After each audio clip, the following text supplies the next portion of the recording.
مراکش کی سمندری حدود میں غیر قانونی تارکین وطن کی کشتی ڈوبنے سے 44 پاکستانی جاں بحق، مرنے والوں میں 12 نوجوان گجرات کے رہائشی ہیں۔ انسانی اسمگلرز نے تارکین وطن کو قتل کر کے سمندر میں پھینک دیا، اہل خانہ کا دعویٰ۔ تحریک انصاف کا تحریری چارٹر آف ڈیمانڈ پیش 9 مئی اور 26 نومبر واقعات پر 2 انکوائری کمیشن بنانے کا مطالبہ، پیش رفت کے لیے 7 روز کی ڈیڈ لائن، مذاکرات کا اعلامیہ جاری۔ اور آرمی چیف اور بیرسٹر گوہر ملاقات کو سیاق و سباق سے ہٹ کر پیش کیا گیا۔ سیکیورٹی ذرائع کے مطابق صرف خیبر پختونخوا میں قیام امن اور انسداد دہشت گردی پر گفتگو ہوئی۔ امن و امان پر بات چیت کو سیاسی رنگ دینا افسوسناک ہے۔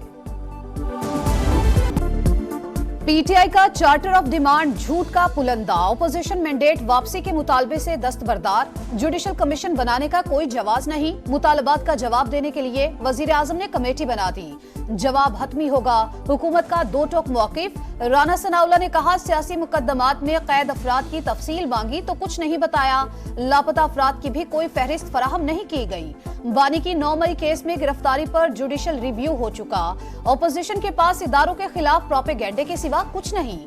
عرفان صدیقی نے کہا پی ٹی آئی کے مطالبات کم، حکومت کے خلاف چارج شیٹ زیادہ ہے، 28 جنوری تک تحریری جواب دیں گے، آزادانہ ملاقات گھر میں ہو سکتی ہے، جیل میں نہیں۔ حکومتی پریس کانفرنس مذاکرات سے فرار کا بہانہ، رانا ثناءاللہ کی باتوں کا حقائق سے کوئی تعلق نہیں، حکومت ثبوت مانگنے کا فورم نہیں، اسیران کا نام لکھ کر دینے کا کہا گیا تاکہ بعد میں این آر او کہا جائے۔ صاحبزادہ حامد رضا کا جواب، سیاسی بحران سے نکلنے کے لیے حکومت کے پاس موقع، دیکھتے ہیں سنجیدگی دکھاتے ہیں یا نہیں۔ اسد قیصر کی گفتگو، عمر ایوب بولے حکومت 7 روز میں مطالبات کا تحریری جواب دینے کی پابند ہے، آزادانہ ماحول میں بانی پی ٹی آئی سے ملاقات چاہتے ہیں۔ آرمی چیف سے ملاقات ہوئی، chairman P T I barrister Gohar کی تصدیق، کہا علی امین گنڈا پور بھی موجود تھے، سپہ سالار کے سامنے اپنے تمام مسائل رکھے، مثبت جواب ملا، کچھ چیزیں نہ بتانے کے پابند ہیں، ملکی استحکام کے حوالے سے تمام امور پر بات ہوئی، امید ہے اب صورتحال بہتر ہو جائے گی۔ بانی پی ٹی آئی کی اجازت سے ملاقات کو اوپن کیا، ان کا کہنا ہے کہ بات چیت کے لیے ہمارے دروازے کھلے ہیں۔ وزیر اعلیٰ خیبر پختونخوا کا کہنا ہے 1 on 1 ملاقات کی تفصیلات نہیں بتا سکتے، عدالتوں سے بانی پی ٹی آئی کی رہائی چاہتے ہیں۔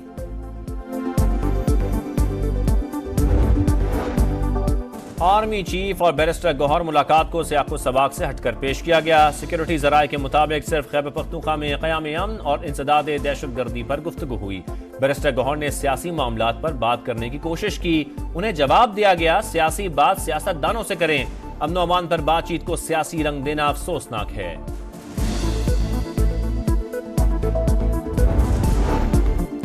190 ملین پاؤنڈ ریفرنس میں بانی پی ٹی آئی کو سزا ملے گی یا نہیں، اسلام آباد کی احتساب عدالت کل فیصلہ سنائے گی۔ سابق وزیر اعظم اور اہلیہ پر برطانیہ کی نیشنل کرائم ایجنسی کی جانب سے حکومت کو بھیجے گئے 190 ملین پاؤنڈ کو قانونی حیثیت دینے کے عوض نجی ہاؤسنگ سوسائٹی سے اربوں روپے اور القادر ٹرسٹ کے لیے سینکڑوں کنال اراضی حاصل کرنے کا الزام۔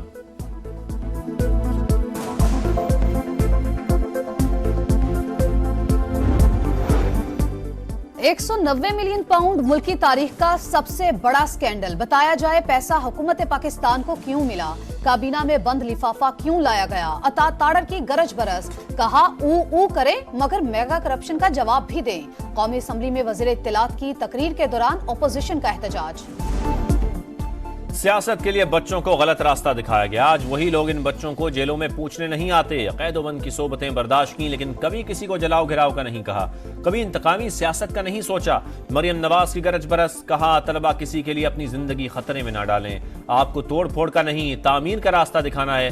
لاہور میں آسان کاروبار فائنانس اور آسان کاروبار کارڈ کا افتتاح، 3 کروڑ تک بلا سود قرضہ فراہم کرنے کا اعلان۔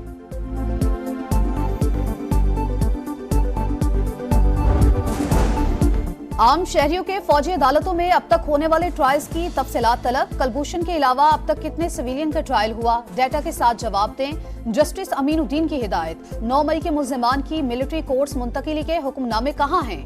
آرمی ایکٹ کی شک 21D1 کالعدم ہی رہی تو سویلین کیا کسی ریٹائرڈ افسر کا بھی ملٹری ٹرائل نہیں ہو سکے گا؟ انٹرا کورٹ اپیلوں کی سماعت کے دوران جسٹس نعیم اختر افغان کے ریمارکس، جسٹس محمد علی مظہر نے کہا چالان جمع ہونے سے سزا تک فیئر ٹرائل کا جائزہ لیا جائے گا، سماعت کل پھر ہوگی۔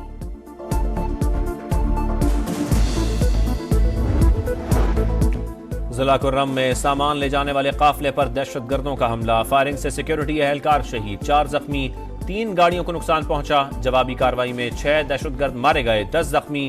راستوں کی بندش کے باعث 100 سے زائد دیہات کو سپلائی معطل۔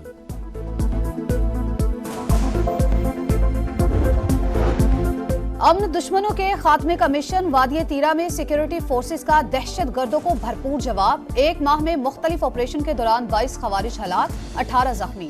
ISPR کے مطابق قیام امن اور خوارج کے خاتمے تک کارروائیاں جاری رہیں گی۔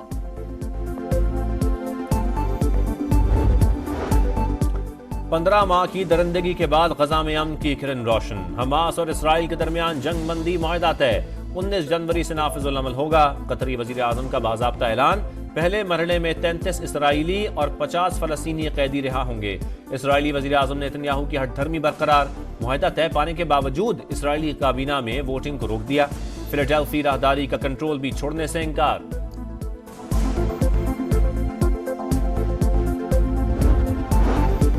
پاکستان کا غزہ میں جنگ بندی معاہدے کا خیر مقدم، سیز فائر کا مکمل طور پر احترام کیا جائے گا۔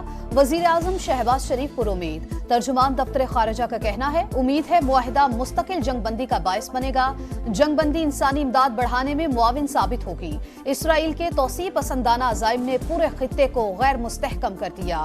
مسئلہ فلسطین کے منصفانہ حل کی حمایت جاری رکھیں گے۔ جنگ بندی معاہدے سے پہلے اسرائیل کی غزہ پر وحشیانہ بمباری، وسطی اور شمالی علاقوں پر بارود کی برسات، 24 گھنٹے میں 82 شہادتیں، تعداد 46,788 ہو گئی۔ فلسطینی عوام کی جنگ بندی معاہدے پر فوری عمل درآمد کی اپیل۔ آزاد کشمیر کے بالائی علاقوں میں بارش اور برفباری، وادی نیلم، جہلم اور لیپا میں سفید موتیوں کی برسات، نتھیا گلی، ایوبیا اور ٹھنڈیانی میں ہر سو سفیدی، حسین مناظر۔ کوئٹہ میں بھی ہلکی برفباری، پارا نقطہ انجماد سے 2 درجے نیچے آ گیا۔ 19 سال کا انتظار ختم، پاکستان ہوم گراؤنڈ پر ویسٹ انڈیز سے ٹیسٹ سیریز کے لیے تیار۔ محمد عریرہ ٹیسٹ ڈیبیو کریں گے، کامران غلام بھی ٹیم کا حصہ، خرم شہزاد واحد فاسٹ بولر، 3 ریگولر اسپنرز شامل۔ کپتان شان مسعود کا ٹیسٹ میچز کی تعداد بڑھانے پر زور۔ بنگلہ دیش پریمیئر لیگ میں پاکستانی کھلاڑیوں کی شاندار پرفارمنس، کھلنا ٹائیگرز کی طرف سے محمد نواز اور سلمان ارشاد کی 3 وکٹیں، فارچون باریشال کے لیے فہیم اشرف کی 2 وکٹیں، آل راؤنڈر نے شاندار کیچ بھی لیا۔